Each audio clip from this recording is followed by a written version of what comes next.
श्रद्धा वशिष्ठ आपका सबकी शिक्षा में बेहद स्वागत करती हूँ।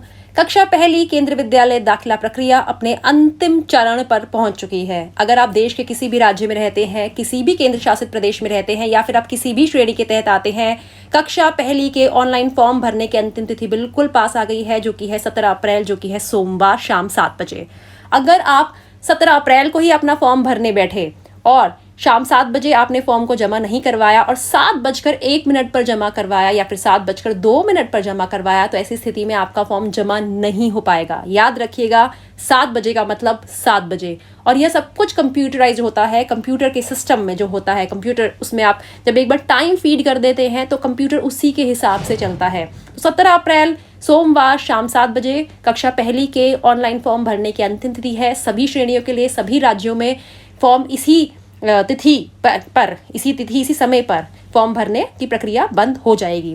और कक्षा पहली की जो पहली लिस्ट है वह 20 अप्रैल को निकल जाएगी, दूसरी लिस्ट 28 अप्रैल को निकल जाएगी और तीसरी लिस्ट निकल जाएगी 4 मई को। अब सबसे पहले पहली लिस्ट के बारे में बताना चाहूंगी। 20 अप्रैल को जब पहली लिस्ट निकलेगी, देश के सभी केंद्रीय विद्यालयों में यह पहली लिस्ट निकलेगी और उसके एकदम बाद अगले ही दिन से 21 अप्रैल से कक्षा पहली की पहली लिस्ट की दाखिला प्रक्रिया की शुरुआत हो जाएगी। हर केंद्रीय विद्यालय में दाखिले चलेंगे। जिन जिन केंद्रीय विद्यालयों में कक्षा पहली की पहली लिस्ट की दाखिला प्रक्रिया के बाद सीटें बची, वह दूसरी लिस्ट निकालेंगे, जो कि 28 अप्रैल होगा। और जिनमें दूसरी लिस्ट के दाखिलों के बाद भी सीट बच जाएगी, वह तीसरी लिस्ट निकालेंगे, जो कि 4 मई होगा। साथ ही एक बहुत ही महत्वपूर्ण बात आपको यह भी बताना चाहूंगी। बहुत से लोग मुझसे पूछते हैं कि क्या हम एक से ज्यादा ऑनलाइन फॉर्म भर सकते हैं। लोग कहते हैं मैम हमें कहीं से पता ही नहीं चल पा रहा, आप बताइए। तो आपके सवाल का जवाब देना चाहूंगी कि कक्षा पहली के जो ऑनलाइन फॉर्म भरे जाते हैं, मेरे अनुसार आप एक से ज़्यादा ऑनलाइन फॉर्म भर सकते हैं, बशर्ते जो आप अलग अलग ऑनलाइन फॉर्म भरेंगे उनमें एक ही स्कूल का नाम बार बार नहीं आना चाहिए। उदाहरण के तौर पर आपने एक ऑनलाइन फॉर्म भरा, उसमें आपने कोई भी 3 केंद्रीय विद्यालयों का नाम लिख दिया, लेकिन जब आप दूसरा ऑनलाइन फॉर्म भरेंगे तो उन 3 केंद्रीय विद्यालयों का नाम जिनका नाम आपने पहले ऑनलाइन फॉर्म में भरा था, दोबारा उनका नाम नहीं भरेंगे। तो आप अलग अलग ऑनलाइन फॉर्म में अलग अलग केंद्रीय विद्यालयों का नाम भर सकते हैं, लेकिन इस बात का ध्यान रखना होगा कि आपके पास जिस भी केंद्रीय विद्यालयों का आप फॉर्म भर रहे हैं वहीं उसी राज्य का या उसी शहर का आपके पास निवास प्रमाण पत्र होना चाहिए।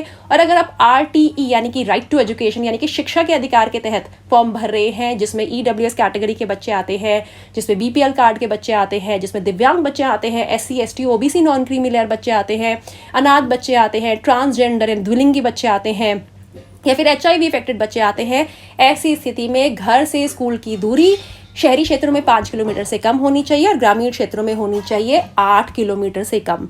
तो कोशिश करी है कम से कम समय में ज़्यादा से ज़्यादा जानकारी आपके लिए लेकर आऊँ। बहुत लंबी लंबी वीडियोस कहीं ना कहीं इंसान को बोर कर देती हैं और हमेशा मेरी यह कोशिश रहती है कम से कम समय में ज़्यादा से ज़्यादा जानकारी और एक ही टॉपिक पर बार बार वीडियो ना बनाई जाए, ताकि आपका समय ना खराब हो। अगर आपको कोई कंफ्यूजन है, शंका है, नीचे लिखे कमेंट सेक्शन के माध्यम से आप मुझसे पूछें। जिस सवाल को सबसे ज़्यादा पूछा जाता है उस सवाल के जवाब में मैं आपके लिए वीडियोस लेकर आती हूँ। उम्मीद करती हूँ जानकारी से आपको लाभ होगा। मुझे डॉक्टर श्रद्धा वशिष्ठ को इजाजत दीजिए। नमस्कार।